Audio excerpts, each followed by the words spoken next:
Welcome to Instant Discussions, episode 16. That's what you're checking. That's what I was checking.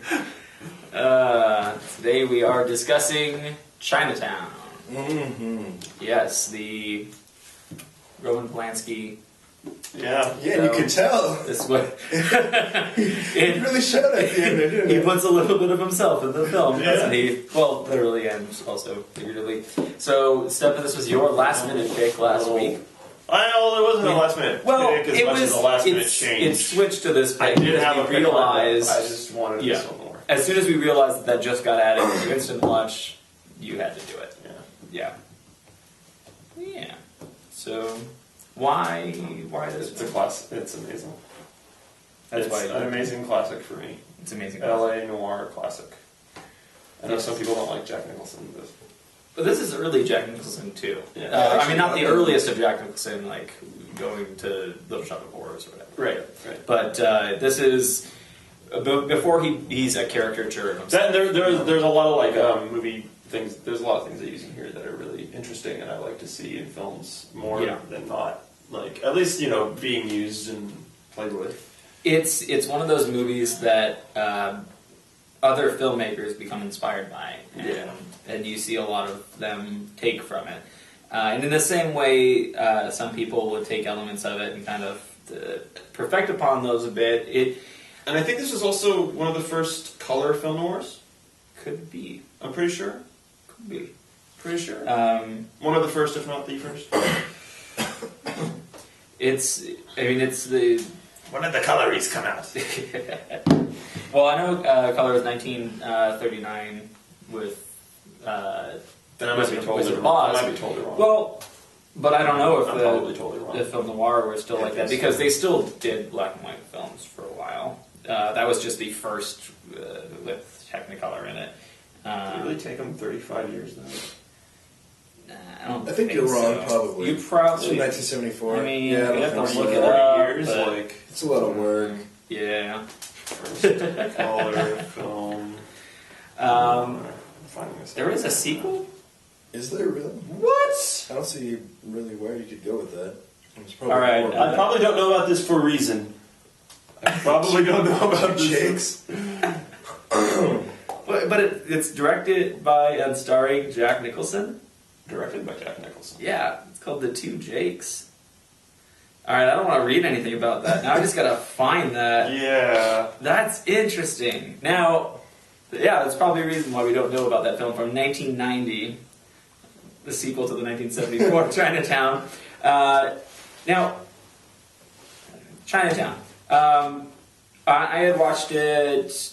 I think I first watched it just a few years ago, or maybe when I was in college. But same here actually. They didn't show it to us in my class though. There was one film in the American history of American cinema class that they swapped out, and they would show Chinatown, and then there was another film, whatever we watched instead. And so I had to go look it up on my own. But of course, if it's on the syllabus, you gotta check that one out. And there are some older films that hold up really strongly. Mm-hmm. There's some films that don't hold up at all. They have to kind of like... It's like, I get what they are kind of going for. It's really difficult. This one is kind of in between for me. Oh, okay. It holds up, except that it is kind of slow for me in the beginning as he's trying to sort of think. Before he really gets... plotted out exactly what he's going after, because he's kind of there's a few things going on that are separate. So you think the whole, like at the beginning, the whole the looking for see if the husband's cheating on the wife and everything. The searching the water story where the water's going. We're searching now. Oh, where he's following Laura. Yeah. Some of that's just a little slow. What are Tony's threes? Because Tony's a guy who walks out of a movie in the first 5 minutes. Let me start off by saying... unless it's a horror film, then he gives it a 15 minute. 15 minutes for horror films, 5 minutes for dramas. Let me start off by saying that the thing I liked about it were all the parallels to Who Framed Roger Rabbit. That's what I was going to bring up. That was my favorite part. The rest of it, oh my god. No, but it is. That was the best part. It like, with the essentially pictures. is Who Framed Roger Rabbit. There's so much that film. Right away with the pictures, I was just like singing patty cake. It incredibly Patty cake. But the same thing of he won't go because of his experiences in Chinatown. Go to Jack Chinatown. Eddie's not going back to Chinatown. He doesn't want to go back to Chinatown, and at the end he's dragged back to Chinatown. He's like, he has to go just to solve this case. And the same thing with Roger Rabbit. And even with the water, I feel was the. I'm pretty sure I got this right, but you've got it backwards. What? Nothing. Did you think that Roger Rabbit came out first? No, I didn't. But the way he worded the sentence, he worded. Oh no, yeah. Oh Yeah. I realized this came out first. Yeah. Yeah. I was just all like, But I know my history very well. Let me check. No, it reminds you of that, and that's one of the things. As much as like Chinatown is good, but for me, for like the movie that I will like better, like I do love Chinatown mostly because it leads to Roger Rabbit, and that one kind of fixes some of the problems for me of the pacing. At the beginning, yeah, of it, the pacing was because horrible you've got for me, more so- interesting stuff going on. It's cartoon, the ADD stuff, and I didn't care about any of the characters. I didn't care about any of them. I was like, well, whatever. They could all die at the end of the nuclear bomb, and I was like, well, that's good. I don't know if I really cared about the kid, except for kind of the daughter. That's the only. I'm like, oh, this poor daughter. When you find out what's wrong with or You don't care about Faye Dunaway's character? no, not at all. Not really, just because of the way that she comes across. Like you kind of do, you can. Like she was only raped by her dad and had an She said child. I don't know how much of that was. She's kind of messed up in her own way. Now it's all right. It's bad of what she was going through, but she says it wasn't rape in there. Now that could be just she needs to work that out in therapy. But yeah, he asks if she was raped, and she says no, it's not like that. But it's still a really complicated thing. She went through terrible stuff, but it's just you're not. I didn't connect. I didn't feel for her in it. I think it was just the way that it was acted, and that it was good. It was just still a little melodramatic. Some of it. One thing that I did find interesting is I realized why women thought that like he was attractive. I've never seen him really in young roles, and he has that like smooth like, hey ladies, whatever. Like he seemed like if I like you can tell when a guy's attractive. He seemed like an attractive man who was good with the ladies. Yeah. He always had like a kind of smirk going on, almost like how he did with the Joker. Yeah. I don't know. I like Jack Nicholson in it. But the rest of the character, I just liked his performance. I didn't really care about Jack Nicholson's character. No, I liked his performance. I didn't care about him as a character, but I liked his performance. Yeah. And I liked the like how instead of Mexicans, it was kind of Chinese. Yes. Doing all the work and the maids and that's bad for the rock. Bad for grass. Bad for glass. Glass. Glass. He said glass. Oh yeah, Because Glass. Jack makes fun of him and says bad for I glass. said bad for glass. I don't know. I think you pronounced glass Grass. in the A to next and then you pronounced it grass. So Bad for spit glass. around with you. And you know what? The other thing is they talk so much about Chinatown. Like you get to the end and you're like, okay. Now, one of the things that I think it will be missed for us is because of our generation is that the whole vibe of Chinatown and what that meant. Yeah. And for this time, it meant something. Okay. It was a symbol. Mm-hmm. And it was a symbol of deception. Everything that was lies and extortion, everything that like that happened in Chinatown. Sounds about right. And that's they. It was a very risky place to be. Yeah. Like trying to You get that. trying to be lawful in this place and trying to have accuse someone of something legitimately probably would have been extremely difficult. Yeah, you kind of get that in there, and especially the way that he you get it a little bit, but it could have been missed. Yeah, it could have been a little quicker. It's just it's a crazy place, and somebody who's trying to work as a cop, he's not going to be able to get anything. That's probably what it was. Because when he was talking about Chinatown, I was thinking about getting little ninja stars for $3 and those little turtles for $2. I was like, oh, that's Chinatown. It almost comes across as just I don't want to be around Chinese people. Yeah, that's what what's kind of constructed.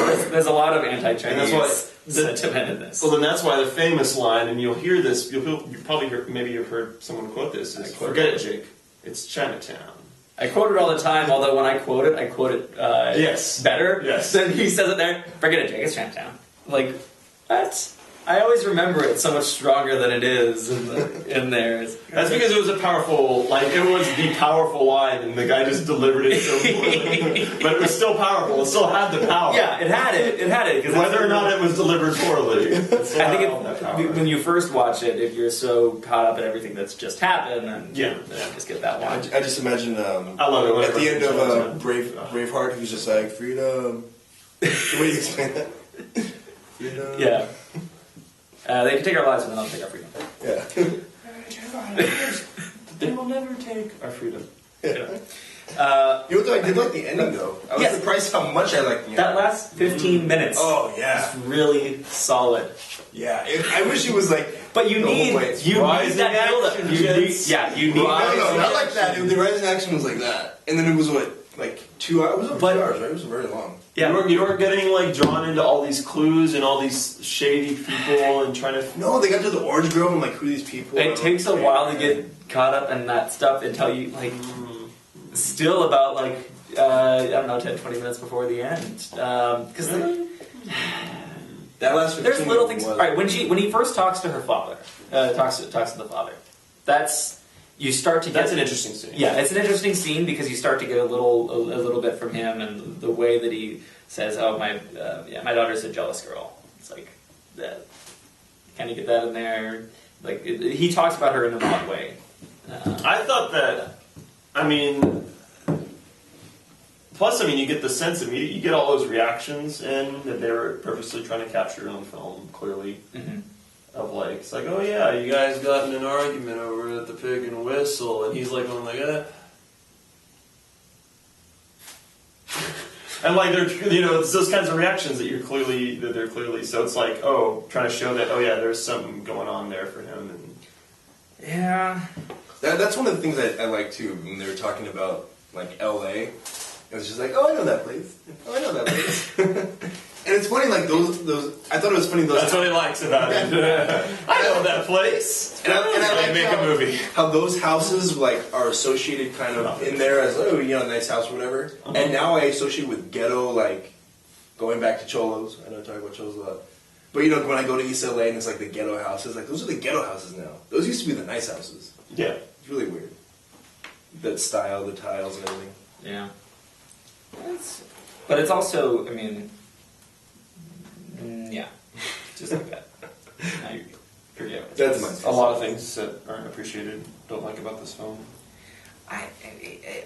It's tough because I really do like the film. It's just, it's so much of the stuff I like about the film is that end bit, and it's a lot of things leading up to that end, and that end is so great in there. But the beginning cut down a lot. I still think it could have been. It couldn't have been cut down as much. But just the thing is, the way it was made at that time is just you could have made it more interesting as it goes along. Still getting the same stuff happening and still the same action going on there. I think part of it's just the way that modern cinema has been done. It's gotten us used to stuff that's... I was going to say, for the time, I think, immediately they're exposed to a wife cheating on a husband. And then the next thing they're exposed to is another wife wanting to find out if his husband's cheating on her. I like that opening scene. You don't want to know... You don't want to know that, and so you're getting drawn into that. And then... But for instance, once that investigation gets done... when he's following the guy and he's just he's going down, he's walking down. Oh, let me look over here. Oh, look over here now, look. And he's sitting back with the cigarette just waiting. And then he goes to the car and he's waiting. There's a lot of waiting. Yep. Lord of the Rings-ish. A lot of, walking. But Lord of the Rings, you're looking at all the scenery going on. Stuff. And it's look, it's Los Angeles. And he's waiting in Los Angeles. That's the part I didn't like. It seemed like a lot of waiting. Reminds me of... That might have been more of them kind of go, when you're a private investigator. Probably was what they were trying to say. Is it's there's just... That's understandable. I just didn't like it. Whereas these days it would have had some kind of really short symbolic thing. Saying this has been a while and he's just been it also sets you up with the mundane and the kind of keeping things low energy for so long and then to make that ending more make the climax hard. There's a lot of stuff against. Do you like that? What's wrong with the film?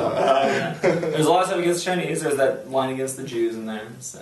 Oh yeah, that's funny. It's your retirement home. Just take Jewish people? No. Oh, good. That is my dad.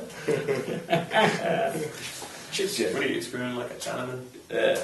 Oh yeah, that joke took forever. I was like, all right, but that was the joke that he was being. It's because it was trying to have you watch him dig his own grave, become harder and harder and harder. Yeah, but she didn't really care. She's like, all right, whatever. But part of that is his. He picked up that joke from his barber. Those barbers. Yep. And even that interaction in the barbershop, I was like, that wasn't really needed. Like, really? But that was just kind of, that was him getting the joke and passing on, so it's not his wit. Are you talking about between him and the other customer? Yeah. The mortgage? Yeah, the mortgage guy. He's like, you kick people out, I do a good thing. I was like, all right, well. He's just like, I don't post this in the papers. The other people post it in the papers. I just go with, yeah. It's adding a little bit around there to the kind of the ambiance, creating the world around it. Yeah. So that it's not just and what he has to deal with, you know. I think it was trying to also, and it was adding to the audience, and it was also adding the fact that like he's also dealing with these people coming to him and giving him shit about this when he didn't fucking want it. Mm-hmm. And I think it's also trying to give his character more prerogative for actually like wanting to dig deeper. Yeah. Later. Yeah. Otherwise, it would seem kind of like, why the hell does he care? Like, why doesn't he just go on his life? There was no foul play at that point. It was just someone was after him. Someone he thought someone was like trying after his name too. So this one you've got there. Now, one thing that you probably know, I don't know if you know this though, and I don't say you know because you probably studied this too a lot, and it's the limited perspective. Is that every shot Jack Nicholson's in it because it's from his point of view. And I always thought that's a cool. I always liked that. It's good for an investigation one, especially. Yeah. For film noir, it works really, really, really well. It's similar to how we had with Memento when we're following our lead character in there, following Guy Pearce and everything. Yeah. If we had seen Memento in other people's points of views, it doesn't work. You can't do that. It doesn't get the same reveal. It's that same investigation thing. When you're following from him, you get those same reveals. But if we cut away and we saw someone else plotting something, and that's not fun. That doesn't work.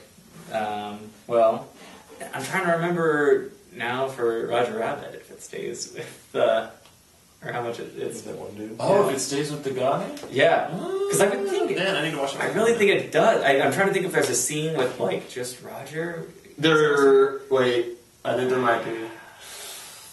But for the most part, it's still pretty much sticks to him. It doesn't really go across. For the most part, you don't have see Roger Rabbit when Jessica Rabbit hits him and puts him in the trunk, and that dude wasn't around, right? Yeah. I think there's a small really small piece. But so in this one, you've got the water system, the irrigation system, trying to get down the valley, and water on the brain. Yeah, which is. It's a freeway. It's almost foreshadowing things. He's got water on the brain, and if you have water on your brain, you die. And then, the next few scenes, he's dead. Yeah. Fade done away. Soda on your brain. Something in your eye, and then she gets shot in the eye at the end. And that I like the way that looked. I was surprised that the shot, it looked pretty good. I don't know if it looked realistic, but it looked interesting. You're like, oh wow, that's kind of cool. Oh yeah, for the time particular thing, that was well done. And the way the daughter reacted, I thought was really, really good.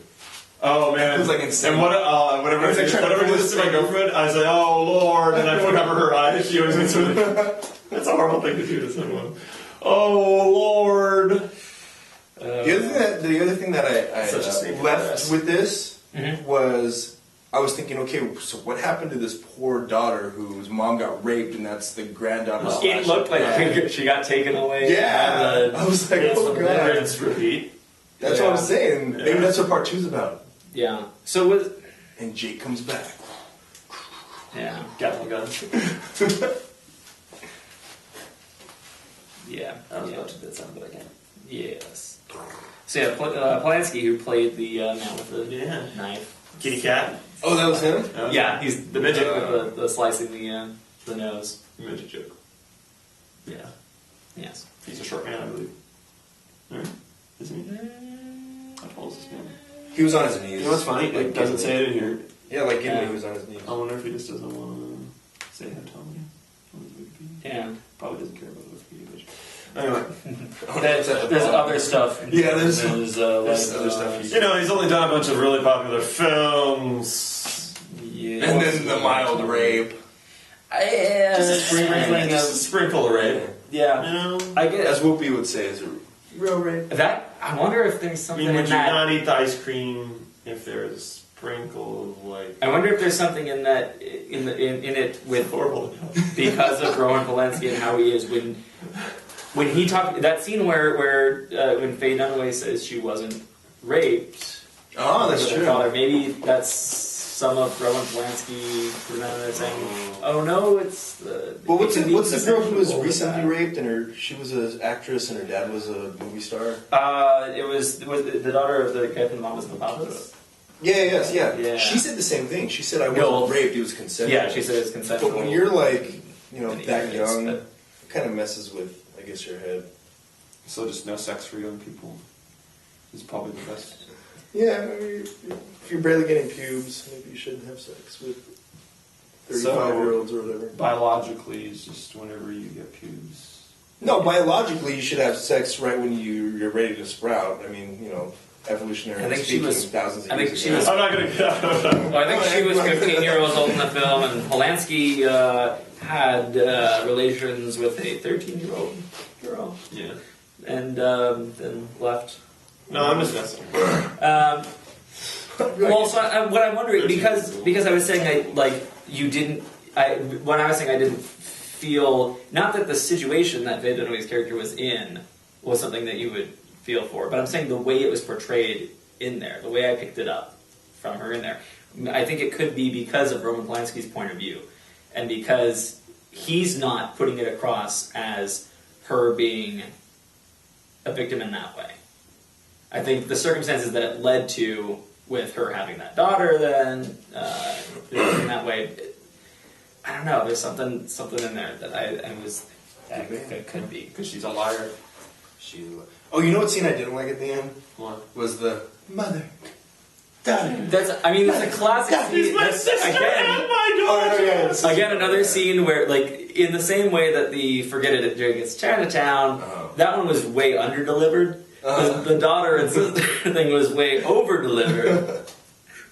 But still remembered because it's such a great reveal in there. Now, At the time, a great reveal. It's fun because back then, I can't imagine 74. there's a list here of the directors that were inspired by that's Polanski's why work. it seems over-delivered now. Yeah. It needed that much delivery. That at that time. It needed that. Well, like Dog Day Afternoon, when you found he was gay, I was reading that like people went insane.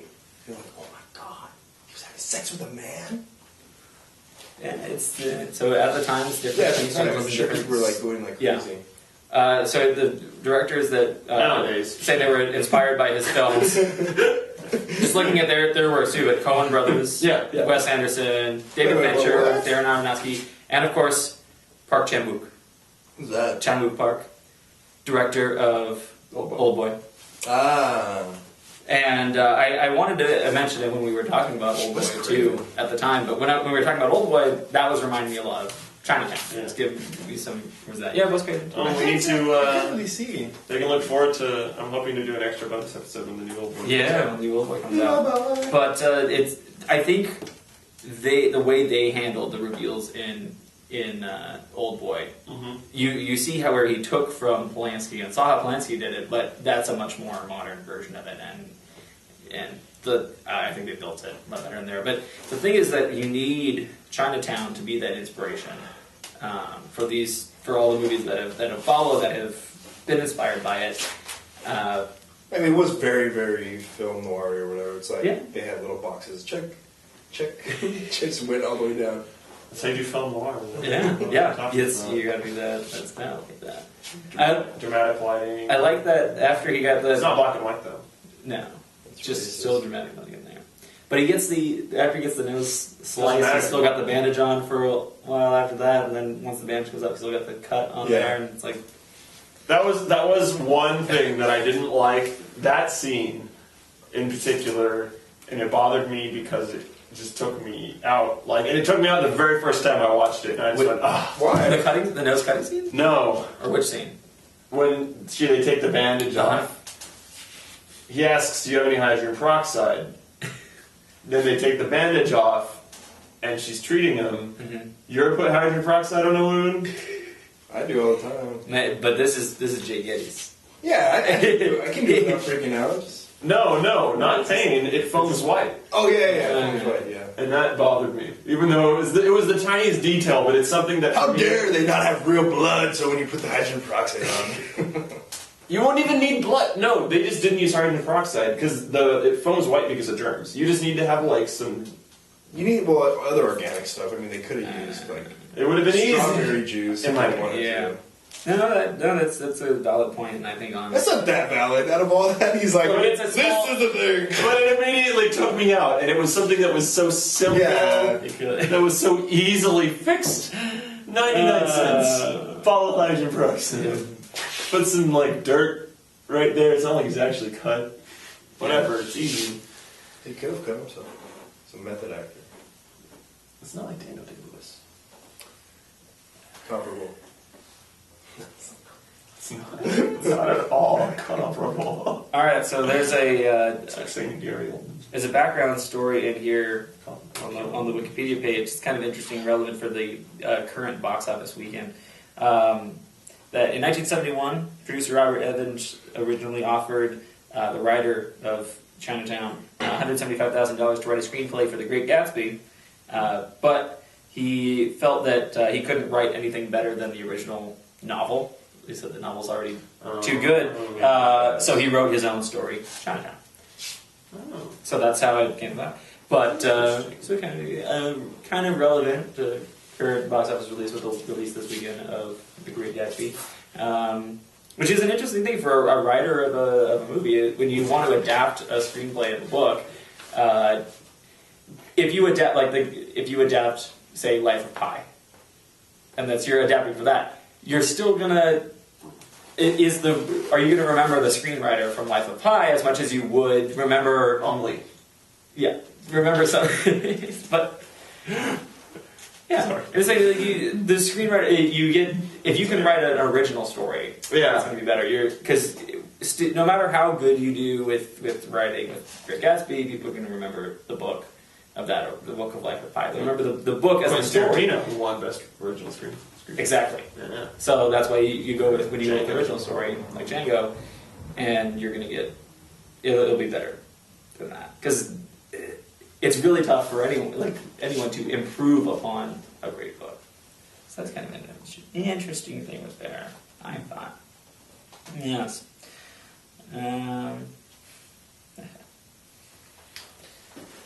So there's What would you? Oh yeah. So by the way, I rated it a 1 star because I don't want to watch anything like that again.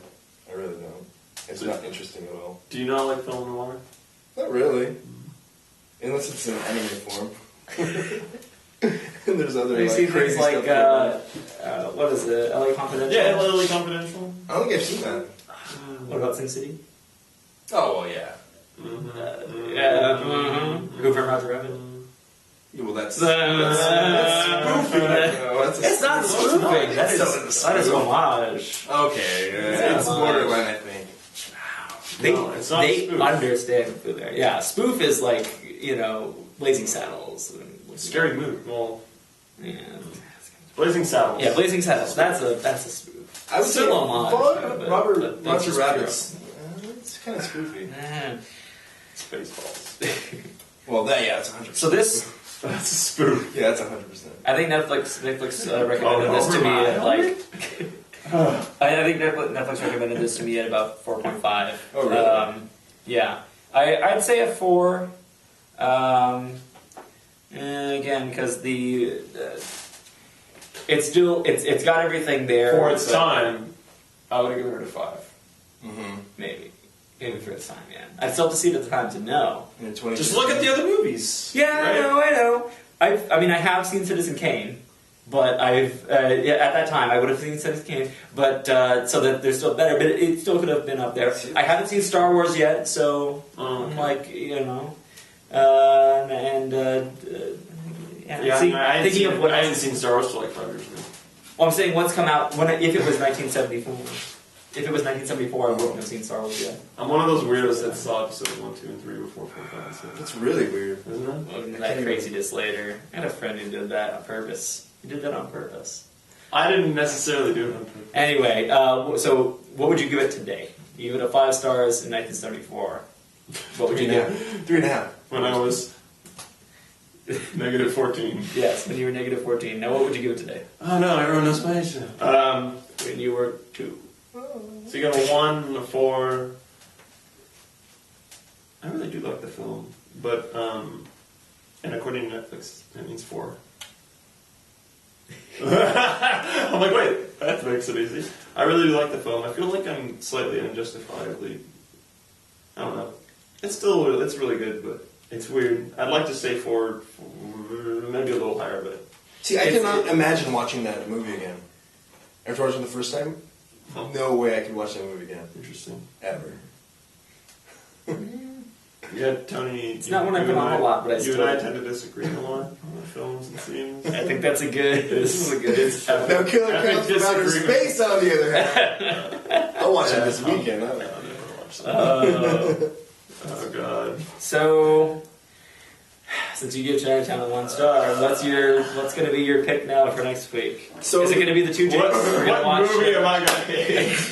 The movie I have, it's actually based on a very, very popular Canadian sitcom. Fun. You know what it is yet? No. No. They have like 10 seasons. Canadian or something. sitcom. It's actually I know one Canadian sitcom, and it's a dramedy, or it's a drama type show. I don't think they made a movie of it, so I don't think it's going to be that. It's also not Kids in the Hall. I know it's not that one. It's sketch comedy. I don't see the date on here, but I mean, the years.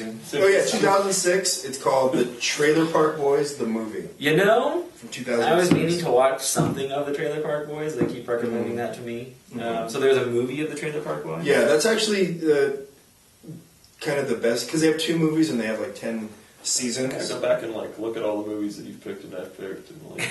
See which ones we've actually liked. He picked Mary and Max. I was going to say, Mary Max, and I think, who picked Safety Not Guaranteed? He did, without seeing it. But that was without having seen the movie. And I like both of those. Yeah. So this is Trailer Park Boys? Mm-hmm. But ever since then, it's just been... It has 31,642 days left on Netflix, so don't worry. All right. There's time. So it's going to be called Trailer Park Boys, the movie. Yes, from 2006. Quite a lot of these. 2006, Trailer Park Boys, the movie. All right, we'll see what Canada can give us. Netflix. And it's not like they have a lot of comedies and stuff that come out of it, but this one I feel was pretty... I like this. Yeah, it's available until December 31st, 2099. Is there anything else on Netflix that's that long? I've seen some for 2016. January 1st, 2100, you're asked out. I'm sorry if you're watching this after that. The monkeys. But it's probably available on whatever other system they've got. Then Netflix still exists. So yeah. If it's not available in 2100 on January 1st, contact any of us and let us know. My name is John. This is Steffan, and that's Tony. Now that we do our introductions at the end. Yeah. I'll be sitting by the phone. Send me an email or call us. 114 years old. Yeah. Sitting by the phone. By that time, China's going to take over, and this is going to be all set. No, someone else is going to take over China. Yeah, after China's taken over. Well, it's going to have a different name. They're going to cut off after war with Tibet and then Taiwan, and then they're going to have a new. They're going to merge with the. They're going to hack our supercomputers and everything. We've already done it once. Well, also after the fast food wars, when Taco Bell reigned supreme. That's right. Now every restaurant's Taco Bell. Well, see, their secret weapon's just Baja Blast. Well, of course it is, which that's anywhere else. I mean, it is good. Where else are you going to get Baja Blast? That's like saying all they got is a nuke. It's an exclusive. Especially if it's the Taco Bell Pizza Hut. It's only there. Yeah, it's only there. You can't get it anywhere. Baja Blast. Exactly. Oh wow, I didn't know that. I kind of want to buy it in the store. I may stop on the way home for a Cool Ranch. They are open late. So Yeah, it I can know. be great even late. Oh. Yeah. I haven't been there in years. It's horrible. It's the worst. All right. Thank you for watching. Share with your friends, comment, rate, review, all that good stuff. Good night. Beard.